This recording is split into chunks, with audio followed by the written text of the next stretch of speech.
you know? It's a lot of money. I get it. I can feel you judging me. That's palpable. But hey, I never said I was the hero of this story.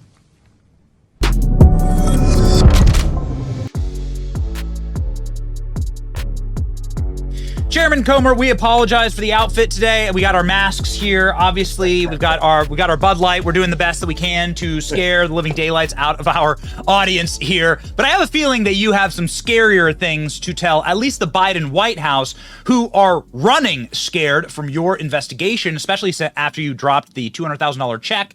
And then also these loans yesterday. You're a man of the banking industry. What does this say to you that China gave loans to Hunter Biden? Why do you need loans from China? Couldn't you go to an American bank? I don't understand. Maybe you could explain for our audience. Yeah, anyone that travels a lot knows there's a bank on every corner in every town in America. Banks are a dime a dozen. So if you need to borrow money, there are plenty of banks that will be more than happy to borrow money. You shouldn't be borrowing money from China to begin with, especially if you're a politically exposed person. And a politically exposed person, as defined by a bank, is someone who either themselves or their immediate family members are a high-ranking political person. So the banks flagged, among other things, that the Bidens were receiving this money from China. The fact, number one, that they were a politically exposed person, and number two, the fact that the money from China was from a state-owned entity. That means they're from a Chinese Communist Party-backed entity. So as Byron Donald said earlier, and he's on the committee, he's one of the main financial guys on the Oversight Committee, this is a sign of money laundering. And what's changed since the last time I was on your show, Benny, is the fact that I now have James Biden's personal and business bank records. And we had to build a case to be able to get these. No one thought that we would get any bank records, much less the President of the United States brothers' bank records. And we have them all. And let me assure you, James Biden was in just as many of the shenanigans that Hunter Biden was in. This is a family business. This is a family criminal enterprise that was very organized. So the $200,000 check from James Biden for a personal loan the same day that he got paid out by the failing medical company here in Florida, and I'd love to ask you about looking into that in Florida. It seems like that would have jurisdiction. There would be a jurisdiction in Florida, right? Wouldn't there be a DA that could say, hey, we'd like to investigate this? This seems corrupt and criminal. But nonetheless, why would James Biden be giving Joe Biden a loan? Is there any evidence to back that up as legitimate? No, and the evidence that the media says, the media attacked me when I found the $200,000 check. Newsweek wrote a terrible story about me finding a $200,000 check to Joe Biden. And just a few weeks earlier, they had said his investigation is only going to be successful if he finds money directly to Joe. Well, boom, here we found it. And they're like, well, he's all over the board. This was a loan. They said, we saw the evidence. It was a loan. The evidence they're going by is in the memo line of the check.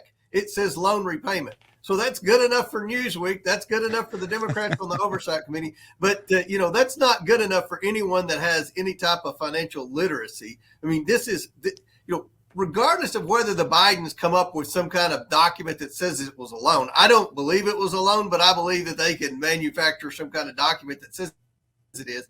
The bottom line is this. The money that Jim Biden paid Joe Biden with was money that he influenced peddled from that healthcare company in Florida. Mm-hmm. And he influenced peddled them, saying that Joe Biden could help them get money from the Middle East. And that's influence peddling. That's invoking Joe's name. Guess what? Joe Biden met those people with Jim Biden in Florida. So this is another person that wired the Biden's money that Joe Biden actually met. Remember, at the beginning of this investigation, he had never met any of these people. So the $200,000 came from an influence peddling team. Whether it was a loan or whether it was a kickback, Joe Biden's $200,000 better off because of his family's influence peddling scheme. And that shows Joe Biden benefited from his family's influence peddling scheme right there. And I'm going to make a prediction, Benny. In the next few days, you're going to find more. We're going to find more checks to Joe Biden because over the weekend, we got about 3,000 more pages of bank documents in. And everybody's like, well, I thought you got the Biden bank records. You don't realize how many different checking accounts and how many different shell companies there are. So we're going through all this, and we should be able very soon to do what a lot of conservatives have been wanting done for a long time. We should be ready to bring in the president's son and his brother to ask him specific questions about specific purchases and specific wires. I did want to ask you about those subpoenas because Speaker Johnson has been out saying he will allow it. We played this clip of you multiple times on the program. We're like, get Chairman Comer back to work, please. Like, let's get back to work, please. Are you going full speed ahead now? Is everything clean? And are the sites ready on your committee? And we will be expecting your committee to get back into hearings and the impeachment inquiry back into hearings. We can just expect that train to get back on the tracks. Absolutely. And, we never got derailed a whole lot behind the scenes before the speaker dilemma. We had subpoenaed after that impeachment inquiry hearing. I had subpoenaed the president's son and the president's brother's bank records. So we got those in, and it's given us time to go through them. And it's not just, okay, here's a wire for $200,000. It's about tracing it. Where did that come from? And remember, they're money laundering, which means they transfer money from account to account to account. And then in the end, it's a loan. And the reason it's a loan is to evade taxes. So when President Biden says we need to double the size of the IRS to go after tax cheats, he needs to look no further than the Christmas dinner table where all of his family will sit. These are the biggest tax cheats in America, and we have the evidence to prove that. Wow. So I did want to just pin down, you believe that you will be able to issue a subpoena for Hunter Biden soon. I could have issued a subpoena weeks ago, but we didn't have the bank records. Now we have the bank record. Now you want to bring him in. I mean, I think what the Biden legal team strategy was, they watch, conservative media, and they're like, oh, he needs to subpoena Hunter Biden on day one. He's under pressure to subpoena Hunter Biden. No one knew when we started this investigation, there were 20 shell companies. No one knew that now 10 Bidens have received money from the influence peddling scheme. No one knew that these shell companies had dozens and dozens of bank accounts in each shell company. No one knew that about that $200,000 wire that from the healthcare company to Jim Biden that went to Joe Biden. No, so when we now know that Joe Biden benefited. And that's because we continue to receive bank documents. We have subpoenaed, I think we've issued 10 subpoenas pertaining to bank documents and pertaining to the Biden investigation. And you think, okay, we want to subpoena Jim Biden's bank accounts. Well, lo and behold, he's got, bunch of bank accounts. Hunter Biden, dozens and dozens of bank accounts for each shell company. And it's taken a long time to get this information in, but we have it in. We're able to trace the money now. Now we can bring the Bidens in and ask them specific questions, not just hearsay, because the Democrats could do that with Trump and not have any evidence to back it up, but we're treated differently. Now we have evidence. We have built a case. No one's disputing the fact that the Bidens were influence peddling now. What the Democrats and the media are trying to say was, well, they were influence peddling, but Joe didn't know anything about it. And Joe didn't benefit from it. We can prove otherwise. We know that Joe met every one of these people, including the healthcare deal in Florida that they swindled out of $600,000. He's met every single one of these people with either his son or his brother. And we can trace the money. And one thing Jim Jordan's doing in the Judiciary Committee, they're bringing in people for depositions like they brought in Scott Brady. And we know that the federal government, the FBI, the Department of Justice, the IRS, they all knew this was going on. And as they were getting closer to Joe, then someone hit the brakes. Someone in the deep state hit the brakes and said, no, you got to drop it. We can't touch that. It's an election year.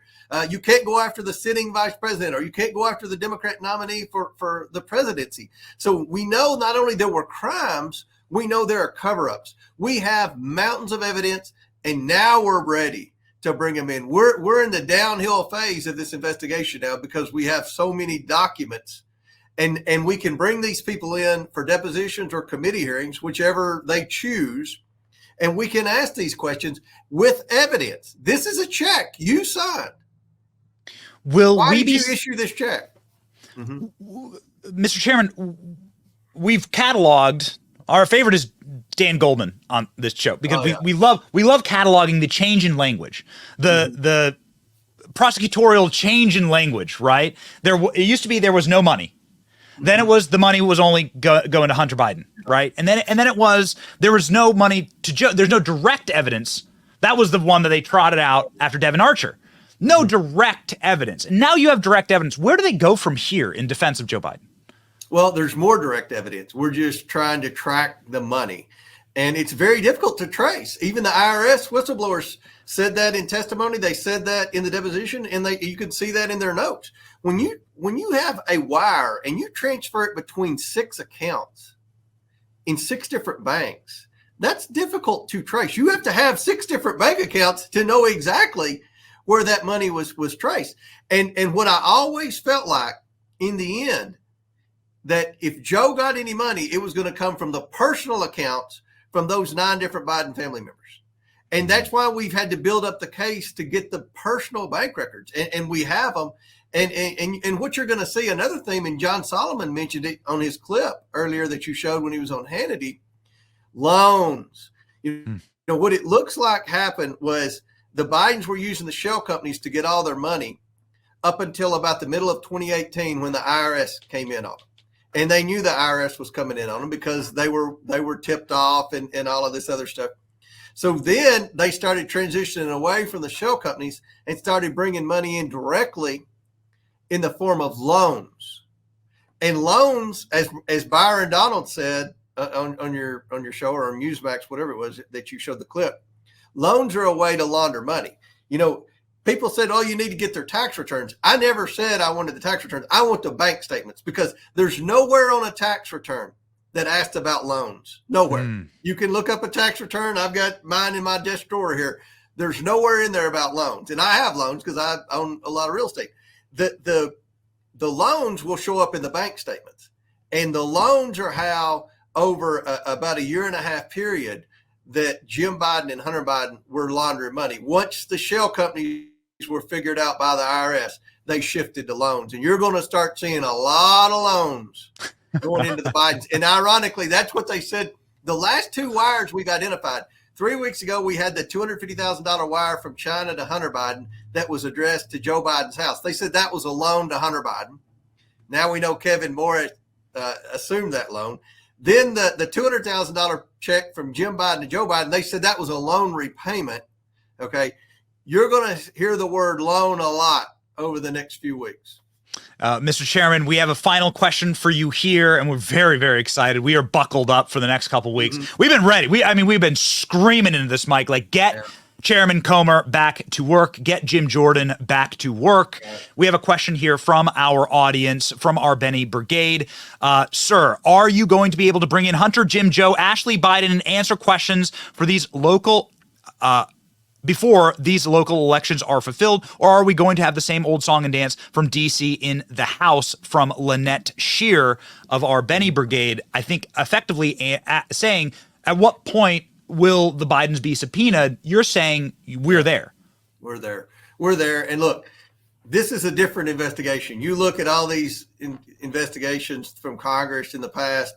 I hate to be critical, but you know, it's obvious nothing came of them, because they were under pressure to perform, to do the subpoenas, to bring them in, to have that great committee hearing where, you know, everybody yells and screams and you get on, all the evening network, but nothing happens. From day one, my goal has been to follow the money and to build a case of criminal wrongdoing. We've built that case of criminal wrongdoing with Hunter Biden. We're building it as we speak with Jim Biden.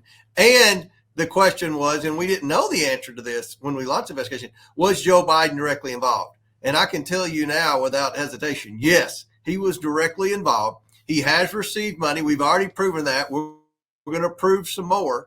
And he met with all of these people. And many of these deals were set up, most of these deals, and much of this money transferred while he was vice president. So, you know, you've got a situation where this whole investigation's been treated differently. We're using multiple committees. Jim Jordan, who's on my oversight committee, but he's also in judiciary. He and Ways and Means, they're leading the investigation on the cover up. So what we found through this investigation, not only were there crimes committed, but there's a cover up at the highest levels of the government. So I think people are going to see a pretty impressive work product at the end of this, and we're trying to wrap it up as soon as possible. Yes, the speaker's elections, both of them. Remember, the first one set us back 3 weeks in January. This last one set us back 3 weeks. But no one thought. New York Times followed me around for 2 days when I became chairman, and the reporter mocked me that we would never get any bank records. We have them all now. We have them all. So I think to answer the question, we're going to bring them all in. Joe Biden's going to be a little harder to bring in. Obviously, if the Senate will take this up, then he'll have an opportunity to talk to the Senate. But I think that you're going to see the Bidens get invited to come talk to us very soon. Wow. Well, we are very much looking forward to that. And it couldn't be a spookier thing to hear if you were working with Joe Biden in the White House. Do you have a Halloween outfit? What does the Comer family do for Halloween, sir? Well, my kids are all teenagers now, so they're not into the Halloween things like they used to be. All right. We wore the scariest outfits we could find, and we booked the scariest guest that we could find for Oversight. Godspeed, sir. Thank you, and we are praying for you. All right, thank you. Appreciate what you do.